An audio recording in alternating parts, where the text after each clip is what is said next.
تاخدنا الكنيسة على طول بعد كده لشخصية مسكينة، شخصية مكسورة، شخصية تبان إن هي مبسوطة وفرحانة واخدة وضعها في البلد والناس كلها معجبة بيها والناس كلها عايزة تشوفها والناس كلها بتشاور عليها، سواء بيشاور عليها إن هي الست الجميلة اللطيفة اللي لبسها حلو اللي بتعرف تتزين أو يجي من وراها إن الست دي الست الشريرة، الست اللي بتسقط الناس.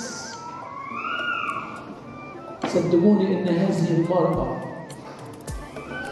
كانت تعيسة، والدليل حياتها مش مستقرة.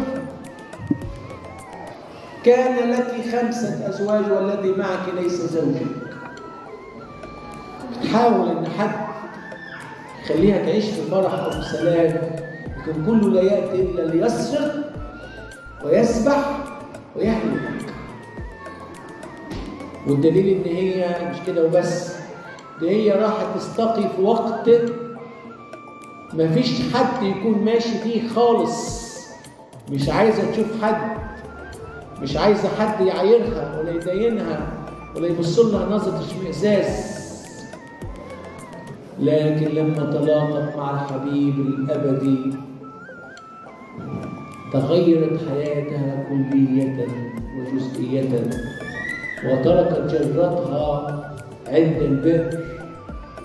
ألعلك أعظم من أبينا يعقوب؟ طبعا ده أعظم من يعقوب وأبو يعقوب وجد يعقوب كمان. إيه رأيك؟ ده أعظم من إبراهيم وإسحاق ويعقوب. كشفت لنا هذه المرأة عن هذا العريس الجديد الذي يخطب النفس البشرية رغم ما فيها من قبح، رغم أنها ذميمة ودميمة، رغم أنها مكروهة ومتروكة. يقول لها مررت بك وإذا زمنك هو زمن الحب ورأيتك تصلحين لمملكة، أنت اللي هخطبك. مين يعمل زي السمرية كده ويقول يا رب أنا يا ربي الليلة دي نفسي أسيب الجرة بتاعتي، نفسي أخدك عريس لحياتي يا رب، نفسي تبقى ليا الأب والحبيب والصديق والرفيق.